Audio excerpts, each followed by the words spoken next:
Begin in 3, 2, 1. I'll call our meeting to order. First, I will read the land acknowledgement. On August 11th, 2022, we acknowledge that the sacred land in which Smith Falls is now located has been a site of human activity over 10,000 years and is rich in indigenous history. This land is the ancestral and unceded territory of the Algonquin and Anishinaabe Nation. We are grateful to the Algonquin ancestors who cared for the land and water in order that we might meet here today. We are also grateful that the Algonquin people for their contribution in the making of the Rideau Canal, which runs through Smith Falls. We are mindful of the broken covenants and the need to reconcile with all relations. Together we may care for the land and each other, drawing on the strength of our mutual history of nation building through peace and friendship, being mindful of generations to come.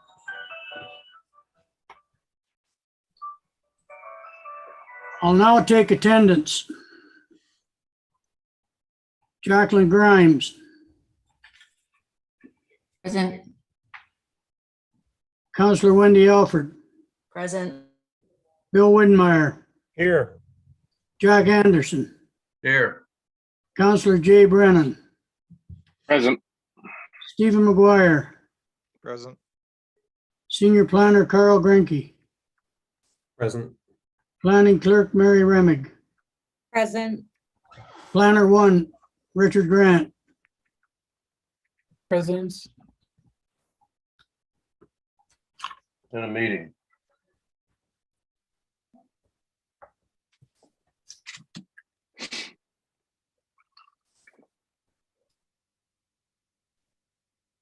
We'll move on now to item number 2, approval of agenda.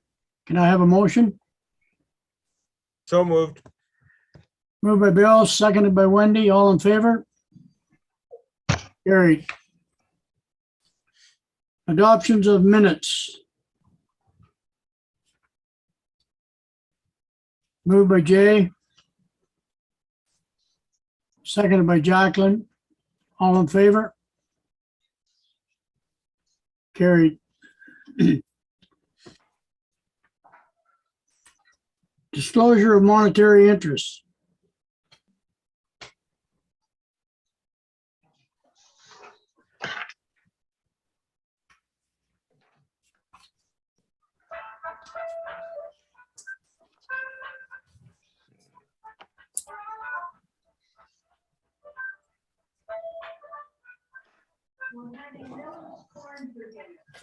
Yeah, I'm on a meeting here.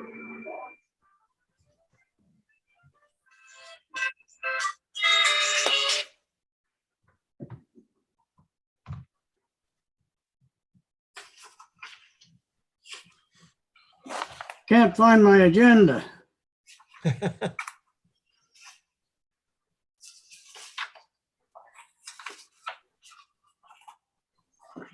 Found it. Okay, we have no public meeting. So I'll move to item number 7, priority issues. We'll start with report on PAC 15 site plan control application for SB 2203, address 188 Chambers Street. Carl? Thank you, Mr. Chair, and good evening, committee. This staff are bringing forward a site plan for a project that you're all familiar with from a couple of months ago when we hosted a planning advisory committee and a public meeting to consider a zoning change to accommodate a 5-unit residential building at the end of Chambers Street. So as you'll recall, Lanark County Housing has purchased that property from a third party, and they're proposing to develop 5 rent geared to income units at that location. Council approved the zoning, thereby allowing the permitted use.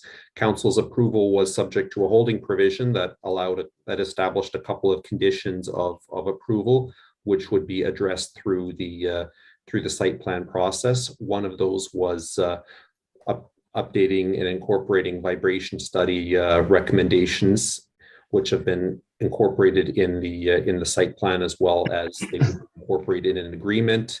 Also, the approval of the record of site condition would be a condition of site plan approval. There, we've reviewed that wording with our solicitor, since that is a complex matter. And finally,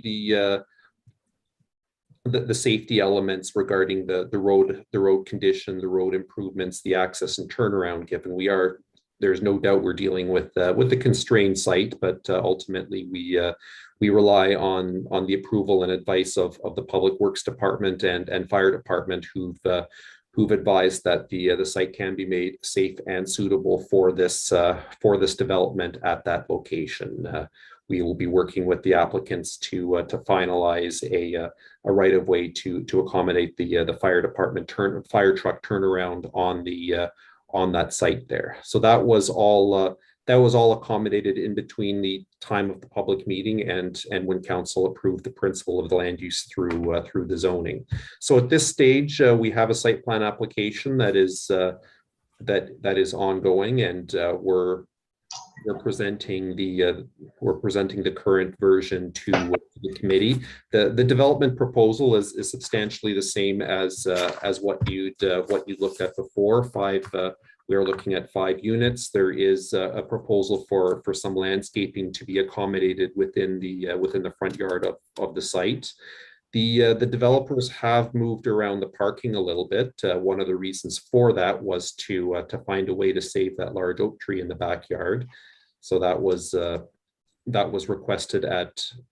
suggested at the public meeting, and the most recent draft we have has that. I think that's a really neat piece that would add an important element and in quality of life for the residents there. Stormwater management will be managed on site. We don't have storm sewers at that particular location, and a board fence is proposed around the entire perimeter of the site to create privacy, as well as mitigate some of the visual and sensory impacts from the adjacent rail lines. Committee will recall there were concerns raised from a neighboring property owner with respect to compatibility, and from the staff end, as informing our recommendation to council, we rely on the advice of the Public Works Department to confirm that the infrastructure is suitable through the servicing work that's been done, and we have the appropriate improvements to the end of Chambers Street, which certainly results in a better situation than that's there right now. So based on that, and subject to any further comments the committee may have, staff are recommending approval of the site plan, following subject to any comments that may arise from the committee, and any final comments and technical details that we're working out with the proponents. We've just received a revised site plan submission, or we've received a revised site plan yesterday that accommodated a couple of changes to the landscaping. So that's been reviewed with that's being reviewed internally. Thank you, Mr. Chair. Any questions, committee? Wendy? Thanks, Mr. Chair. No, great job on the developer to find a way to save that oak tree. That was really wonderful of them to be so receptive and responsive to the public comments. In the land, you asked us one specific question, Carl, about the landscaping, if it's adequate. If I look at the landscaping plan that is attached to this, in your narrative, you only speak of 4 trees in the front yard. If I look at the landscaping plan that you've provided us with, I would say that was adequate, but I just want to what's planned, because there's several, both trees, and it appears to be at that pie-shaped corner. So if this is the landscape plan, I would say that was. I just want to confirm, because your narrative didn't really outline that. Okay. Unfortunately, Councillor, I did miss part. I lost your audio for a part of that, but you're just looking to confirm that that the landscaping plan that's attached to this report is indeed the one that we're asking the committee for feedback on. Yes, because I see in your narrative, it doesn't talk about any other trees, and I see shrubbery, but at least from this landscaping plan, it would appear these, and I'm assuming shrubs Yes. along the building. In this particular case, I would say that this landscape plan, from my perspective, and the only, well, I may leave it for Jack, but where there's lots of room for snow storage. So yeah, so I'll so speaking with respect to the snow storage question, the Public Works Department has normally does review that element of site plans, and they haven't indicated any concerns with respect to snow storage. With respect to landscaping, actually, what I can tell the committee is the site plan that we've received from the revised site plan that we've received from the developer since the agenda was published actually shows 2 trees rather than 4 at the front. So certainly if the committee favors the 4 and staff favor the 4, then I'd look for the 4 trees to be placed in there. I know I had some concerns with the species that were in a previous version, and that has been that's been switched out. So I think I'm hearing broad committee support for 4 trees in the front there, and we'll work out the species selection with the developer. The tree selection to the rear and on the side, that is what it is, and I don't hear concerns from you, Councillor Alford, that is deficient. Other than the ones at the front, I would agree. I'd like to see 4 trees along the front there. You're comfortable with the amount of vegetation being proposed elsewhere on the site? As it appears on this site plan, this landscaping plan, I would say it appears they have enough shrubs and trees to satisfy me, because that's my personal opinion. I would support as much green as possible, but this looks, at least on the plan, that it would be an adequate landscaping plan.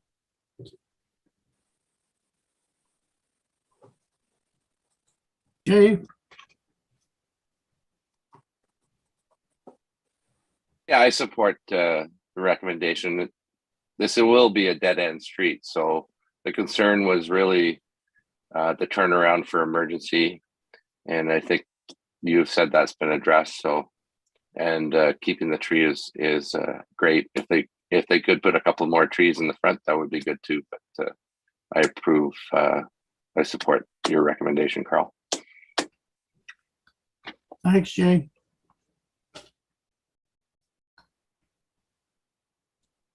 Anyone else? John? Jack, Yeah, no, I didn't support this before, and I'm not supporting it again. Yeah, I find it interesting that we've talked about snow removal and landscaping, but to me, it's like putting a tuxedo on a pig. This is not a good area. And I think that we seem to be in a hurry to appear that proper direction has been chosen for low-income housing. We've mentioned there's no storm sewers. That would have to be rectified, and fire engine turnaround and that. It just appears to me that we're moving too quickly instead of there being basically a concrete direction as far as this type of housing. We talked before about the distance to shopping, which is which many of us, because we're mobile. Just a minute, Wendy, I'm speaking here. Anyway, so we do have the distance to shopping, but the principals last time said that these people were probably not going to be driving cars. And anyway, I think we have to have a better idea of what is required as far as this type of housing, and putting it up there. I don't even think it's a good location for a machine shop.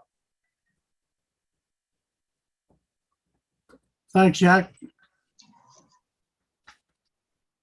Wendy? Well, Well, just to try and speak to a couple of things that Jack mentioned is, no, you're right. This is not the most desirable neighborhood, but the direction given by council with regard to affordable housing and the housing crisis that we have here in the province and Canada, they've approved the zoning. They have a developer in the county is actually owning it, and it's geared to income. So I don't have any problem when we find an infill job that's zoned properly, that is funded, and that finds affordable housing for so many of our residents. Yes, it is not necessarily where we ever needed to build before, but now we do. So those are my comments, Mr. Chair. Anyone else?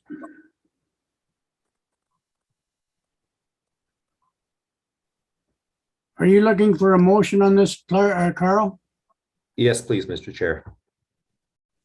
So moved, Mr. Chair. Seconded. Moved by Wendy, seconded by Bill. Those in favor? Against?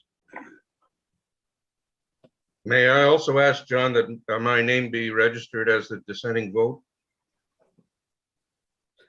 You got that, Mary? Vote. I have that noted, John. Is that, sorry, Mary, or sorry, Mr. Chair, but do you want to record the vote? If so, Mary should probably. Yeah. What's that again, Wendy? Well, normally in a recorded vote, the clerk would ask each of us to vote with yay or nay. So this is then considered a recorded vote, Mary?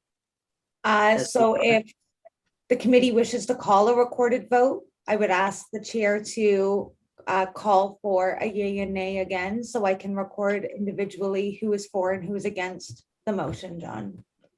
So, and then instead of having a mover and a seconder, I would individually indicate yay or nay for each individual member of the committee as to what they voted for in terms of the motion. Are we proceeding with a recorded vote? Bill? Mr. Chair, the motion has been properly moved, seconded, and voted upon. It is passed. No, that's not the question here. I just want to have my dissenting vote recorded. If, you know, it certainly has been passed, but the thing is, because of the attendance that has been taken and my negative vote, they would realize that the other people have voted in the affirmative.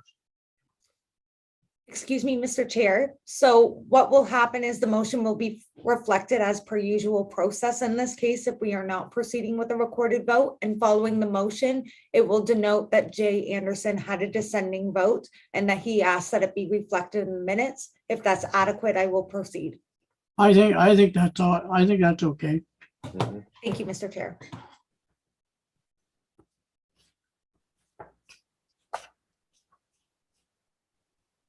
We'll move on to item number 2, report PAC 22-16 site plan control application SP 22-10, address 143 Lombard Street. Carl? Thank you, Mr. Chair. I will actually, I'll pass the baton on to planner 1, Richard Grant. He will be speaking to this application and a report and summary that he's prepared. So with your permission, Mr. Chair, I'll let Richard take it from here. Okay, Richard? Hello, everyone. The site plan control application under review this afternoon was submitted by the Full Speed Builders for the development of a neighborhood shopping center at 143 Lombard. Currently, the subject property is an undeveloped site that is a part of a phased development plan for the neighborhood shopping center. The proposed development will occur in 2 phases. The first phase will be a 761 feet drive-through commercial retail unit. The subsequent phases of the neighborhood shopping center will be composed of 3 other commercial retail units. The largest commercial retail units will have 8 units that will sit at the far south side of the subject property, adjacent to the larger vacant town-owned lands like abutting Ferrera Drive. As part of the stormwater management and servicing design brief, the entire subject property will be serviced to accommodate the full build-out of the future developments. Now, when it comes to highlighted sections for the committee, the Cataraqui Trail bisects the property from south to north and will be relocated as part of the development of that area. Currently, the site is not serviced and has no approved stormwater management plan. The proposed developments of the 4 commercial buildings will include an extension of the existing 200 millimeter water main, the 200 millimeter sanitary service, and an installation of the new underground hydro and gas services. An underground stormwater network, dry pond, and oversized pipes will also be implemented in the new developments. As per the landscape plan, the tree planting schedule references various shrubs and perennials and trees, such as red oaks and Stella deora daylilies. On the site plan for the subject property, there's little reference to any street furniture such as benches, bikes, racks, and that is found on the site plan. This information is used to ensure good pedestrian use, the subject property walkability, and the consumer experience. The building and waste elevations detail the color materials that will be used for the facade of the first commercial retail unit on the exterior. In terms of any sort of comments, I would think that the consumer experience can be enhanced by having pedestrian linkages from the first commercial retail unit and this on the sidewalk that's exiting the building. As well as the plan department recommends that there be more trees planted along the Lombard Street, frontage of Lombard Street. And for the future development, I would think that planting tree boulevards or islands in the parking lot on the southern sections aligned in the landscape plans enhance the visual appeal of the parking lots.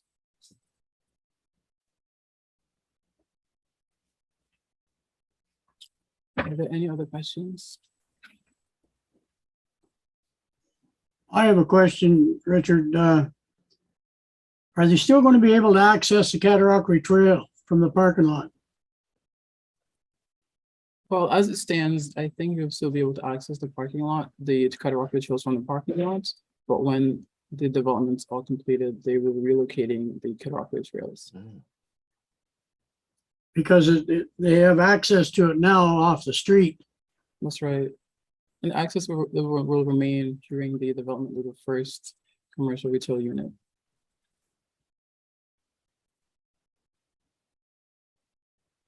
So if they relocate it, where are they relocating it to? I think from the landscape plan, they will be relocating it to on the south side of the plant. If you see that on the south side of the plan, so it'll be closer to the back.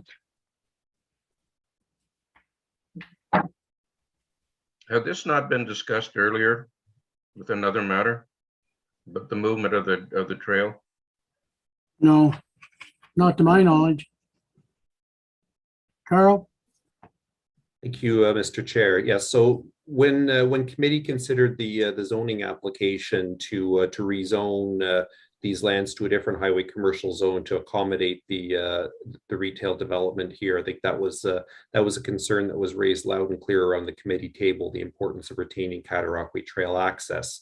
The trail itself is formally aligned around Ferrera Drive, and the extension of the trail, currently the extension of the trail connecting from the formal trail along the old rail bed to the LCBO area is that line bisects this property, and at full build out is proposed to be removed. It would be removed. I think at this point the proponents are proposing to retain it for the first phase, but one of the things that certainly with the committee's concurrence, one of the things that planning staff will be looking to do through the process is ensure that safe pedestrian access is maintained to and through the site to connect people from neighboring residential areas to the existing and proposed commercial development. And that's to the benefit of the developer as well. I think they'd want to retain that easy access as well, in addition to being for the benefit of the community. So I think that's,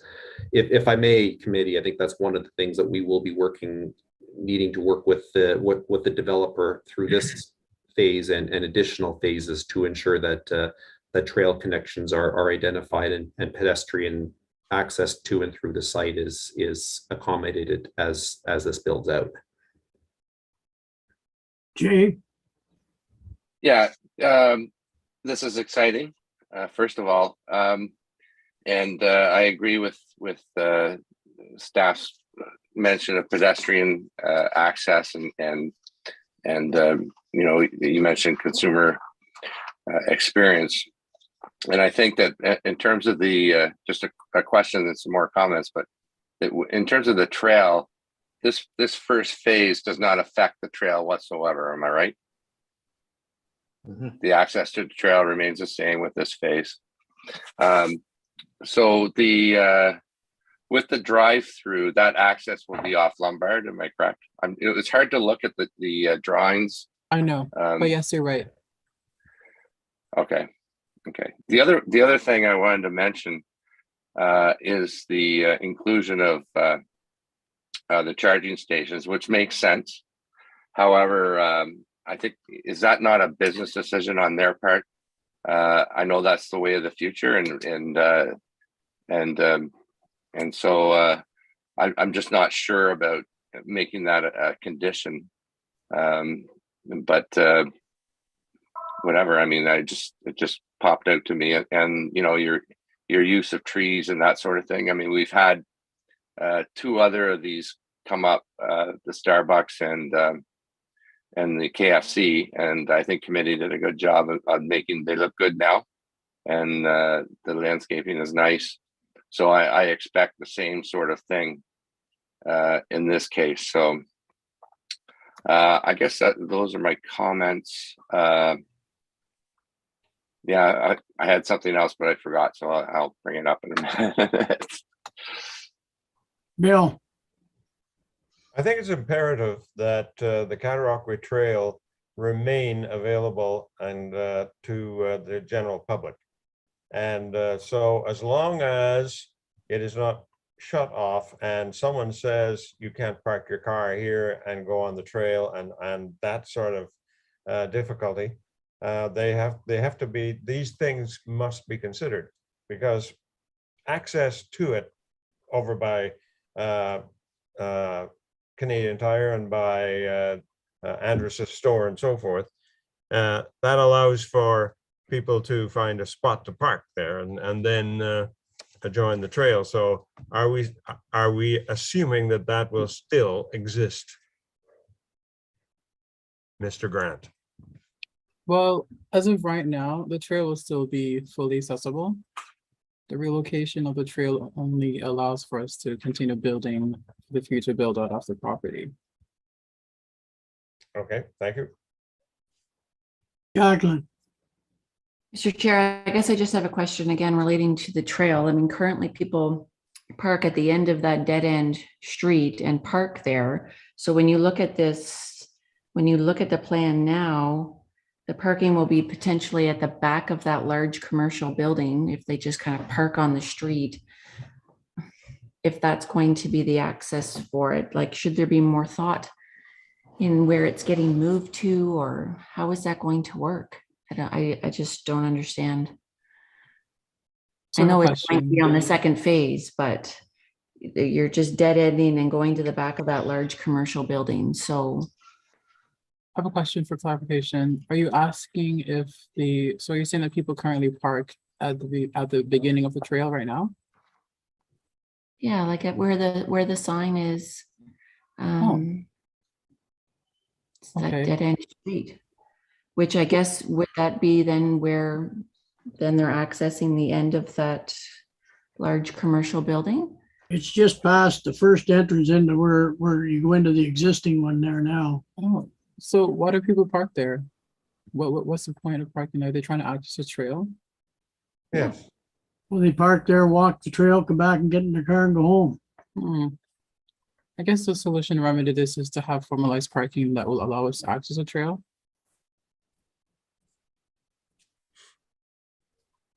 Yeah, unless there's, sorry, Mr. Chair, just the comment of, I guess, not knowing what it means when you're saying they're changing the route of the trail. Is this I still see. an access point, or is this, will the access point be somewhere else? What does that mean, rerouting? Just.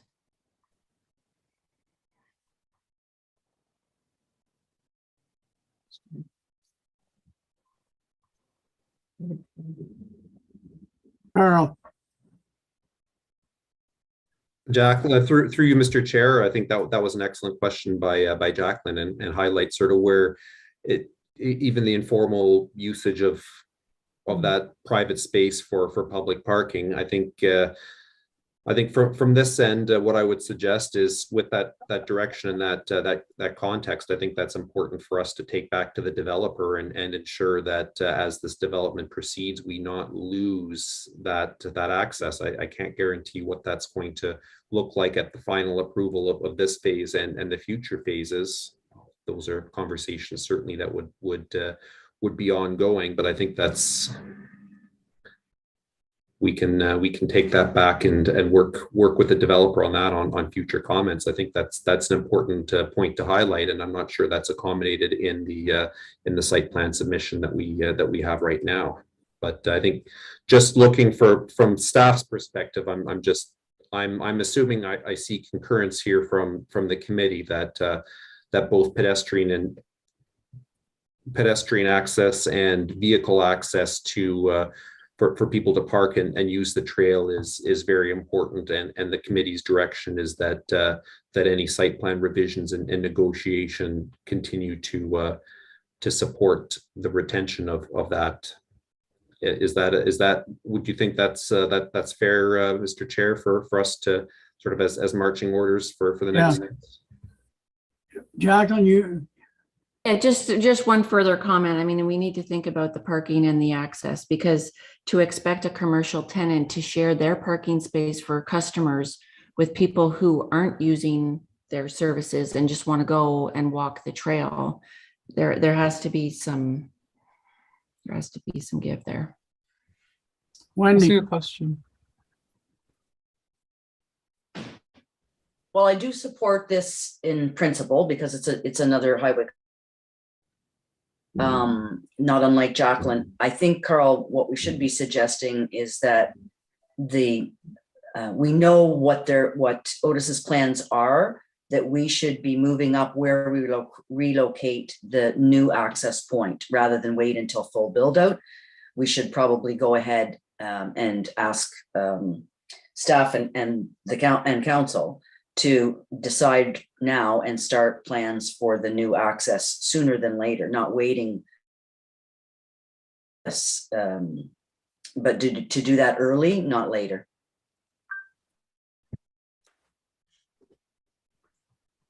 Bill. And right, sorry, John. You see, those of us who use that trail are less concerned about the developer making money than for us, we who use that trail, to be able to continue to use it. And if you're suggesting that in order to access the trail, it be another mile down the road, that is absolutely not acceptable to me. And I know that several other folks of my vintage, and believe it or not, we are out there and we pay taxes. You're misunderstanding, Bill. You got that? I got All it, right. but you're Thank you. misunderstanding what I was suggesting. I don't think it should be another mile out of town. I think access point. Right now, we're using a commercial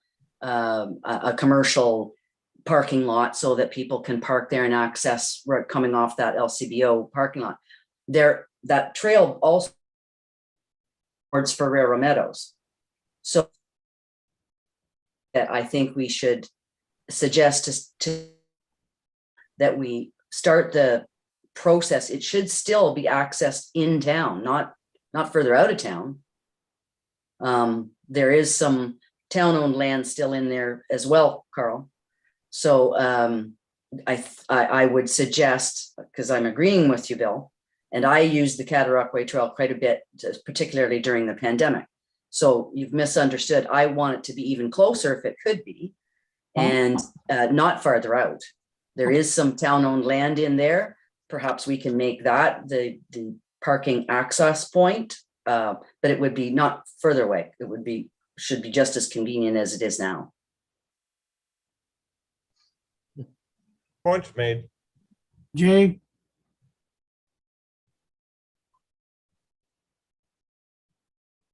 Yeah, I agree. I mean, I think the town should be looking at a trailhead, and we should be doing that for sure. I think what Carl said a few minutes ago is good, and that, you know, we come back to the developer. Of course, I think that we've got broad support here for this particular development. It's just, you know, this sticking point of this line in here about relocating the trail has got sort of our knickers in a knot a little bit, and I understand that, and I think the developers is, from my sense, is sensitive to it as well. So I think, you know, coming back, I hope we support this in principle, and in our comments, I think this discussion should be reflected in our comments. And we'll take it from there. It's not like that it's going to be inaccessible tomorrow or the next day, or I don't know when phase 2 is going to be, but we're going to be on record here expressing concerns about what's going to happen with the trail. I've got ideas that and I think Councillor Alford would agree that we need some sort of a tourism trailhead for the town, for the whole town, and we've got land and we can do that. But I think going forward, we could end this right now and just support in principle with the comments that I heard tonight, which were really good. So those are my thoughts. Mr. Chair, if I could just add to something that Jay said, this is also in the active transportation plan. This is also part of that, connecting everything to the cat trail and everything being connected to the town paths as well. So while this committee, it's good for us to flag it and have this conversation. This one, and maybe it pulls ahead the conversation at the active transportation level, because maybe this should be relocated earlier than later. thanks, Wendy. Carl?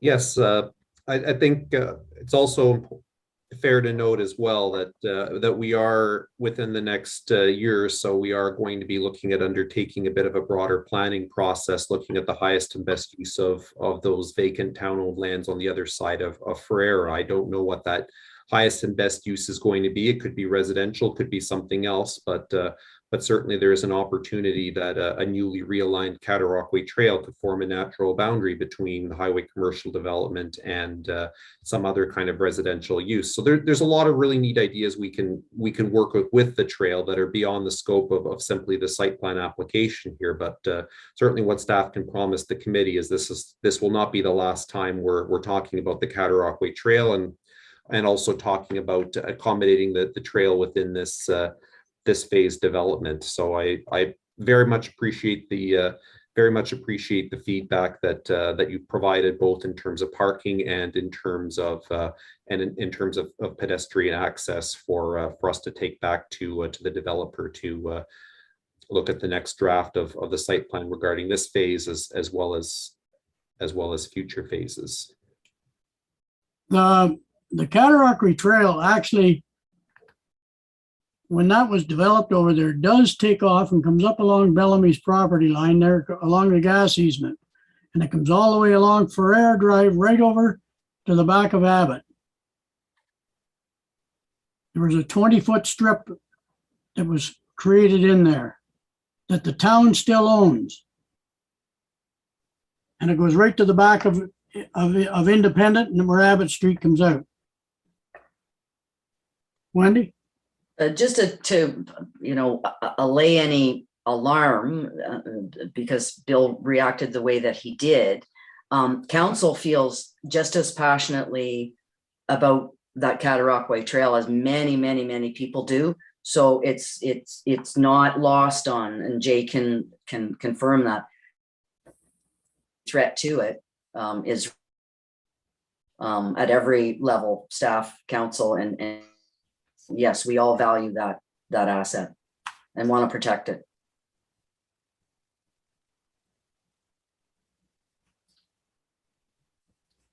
So again, are you looking for a motion, or Jay? I just wanted to provide that motion for you, Mr. Chair. Okay, are you moving you moving it to Jay? Yes, please. I'll second. Jack second, all in favor? Carried. Carl? Sorry, I just saw that that Richard had his hand up, so. Yeah, I had a question for Jay, actually. You made a comment about the charging stations, and you said that you yes. thought it was on the developer's responsibility to have those. Is that what you're suggesting? I'm not responsibility, but in their best interest.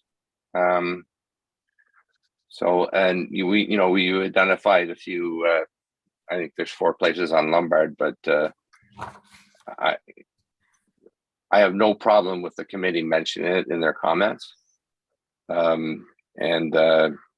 But I think that that's the way of the future. It's going to happen regardless. Okay, I'm just curious. Yeah, thanks, Richard. Wendy? Well, just to follow that up, I think, and I don't know whether it was here or where else we discussed it, may have even been at committee of the whole, that because of climate change and the trend towards EVs, that Carl, and maybe you can refresh my memory, this was a specific thing that we wanted to start building into site plans for commercials so that we can begin the journey to be able to, because probably eventually we'll all have electric cars. That's the way of the future. So do you recall the conversation, Carl? This was specifically asked for to be included or start being included in site plan talks of commercial. Do you recall that? Yeah.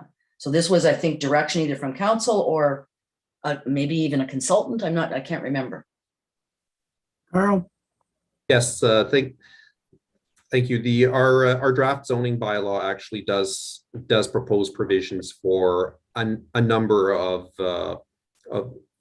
electric vehicle charging stations. There is the official plan that, of course, gives us guiding policy direction, doesn't get into those weeds, but it does include supporting policy for that sort of thing, and that's why it's been recommended in this case, and also with respect to the A&W and Petro-Canada at 96 Lombard just down the road. That's staff had asked for that through the site plan approval process, and the developers agreed to provide that without any issue. So I think certainly with it coming forward in our zoning bylaw as indicated, developers who are working with us and working with other municipalities are probably not going to be surprised to see these sorts of requirements coming up through approvals.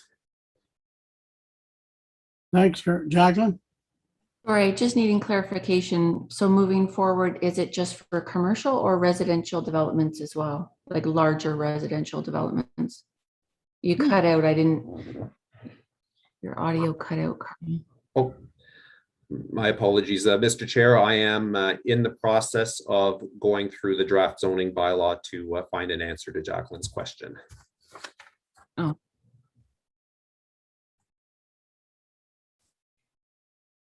Well, Carl's looking. I read an article last night. 5 journalists rented a $93,000 electric truck. And they rented a 5th wheel RV. and they wanted to see how far they could get. They didn't get 100 miles and it was flat, dead. There's hybrids. Okay? There's hybrids. I'm Also skeptical. Also for Wendy, I'll just say I bought some stock in a company that makes automobile engines running on hydrogen. That could be a good It's investment. up in the air. I'm skeptical of the electronic situation. Very skeptical. Lots of people have EVs now. And Yeah, but the whole thing is, who on council do? just think about it. If everybody went to it, the hydro grid can't even handle half of it. They haven't even looked at the expense of it. Well, Okay, well, let's get on here. Yep. Yeah, moving along What'd you here. find, Carl? Give me a moment.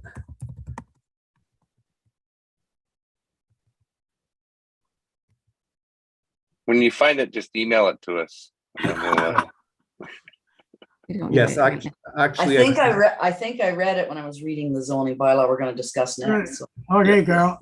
I do have it, section 4.28.11, electric vehicle parking requirements. So a minimum of 5% of the required parking spaces for non-residential uses shall be electric vehicle parking spaces. And then we're looking for them to be electric supply ready in for a fifth of the parking spaces in the inner downtown zones. And again, that's just ready, not necessarily there. So I think, yes, I think it's fair to say that there may eventually be a critical mass for these. We're probably not there yet. I drive a gas car. My next one probably will be as well. But as we move in that direction, perhaps perhaps that critical mass does arise, and certainly I would imagine requirements for this are likely going to sort of advance in that direction as well.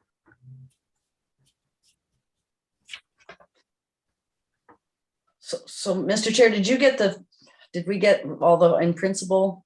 I have a mover. Jay moved it. I need a seconder. Jack Fine. seconded, Mr. Oh, Chair. Jack seconded. Oh, All in okay. favor? Are you asking for all in favor? Sorry, Yep. you cut it. Okay. You already did. Oh, did I? Yes. Okay. Sorry, Bill. I'm behind you. Jeepers. Move on to item number 3. Report PAC -22-17. Final draft comprehensive zoning bylaw. Carl. I'm very pleased to be bringing this to the committee as we near the end of this large and important policy project. But I'm just bringing for the committee's attention some final tweaks to the zoning bylaw based on some comments that we've received sort of later on in the process. Those comments are so the committee has a track changes version, so you can jump straight to what was changed. But the report also summarizes some of the tweaks. A lot of them, especially as it relates to the commercial zoning, is simply harmonizing some definitions and making the policies a little bit easier to read along those lines. For instance, we folded in the bakery and the dairy definitions into a single food processing definition that more broadly captures any similar kinds of uses. We've also adjusted some of the density provisions in our R2 and R3 zones just to make lot size and building and density requirements per unit fairly harmonious across the zone, depending on for all building typologies within that zone. And a handful of other definitions have been tweaked. There's a few minor changes to some of the parking requirements. all of which are tracked there. So the committee, of course, has an important role here in terms of providing advice to council on planning matters, including the zoning bylaw. So if the committee is comfortable with the draft bylaw that is before you, then we'll entertain a motion or a motion in support of that, recommending that council approves it. If the committee directs changes, then certainly we can do that as well. But our hope is to present the bylaw as soon as feasible to council for final adoption, potentially as early as the 22nd of August. And I appreciate this is not our first meeting on this, and I appreciate all of the time and effort and discussions that we've had around this table as we work through this. Thank you, Mr. Chair. Thanks, Carl. Jay, you had a question? No, just a comment, and thank you to Carl and Mary. And I mean, we've sat through lots of these meetings for the zoning bylaw going back to March, and the public was engaged. And one thing I've noticed is staff is always responsive and receptive to questions and comments, and incorporate them into their final work. So I don't have any other tweaks that I see that I need to be made. So I'm happy to support a motion to recommend to our council to approve this. Seconded. All in favor? Carried. Thank you. There was just there was no other comments other than the called for other, Mr. Chair. I didn't, you're blocking out. I didn't hear you, Wendy.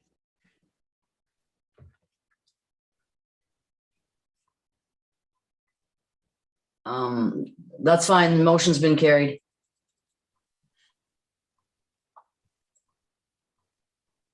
We'll move on to item number 8, project updates, none identified. Item number 9, next meeting. Planning Advisory Committee meeting, September 8th, 2022. Carl. Just to note, we do have a minor variance application on deck for that, so that will be a 5 o'clock meeting rather than 4 o'clock. Okay. Do I have a motion for adjournment? Jack, Thank you. thank you, guys. Thank you. Take care.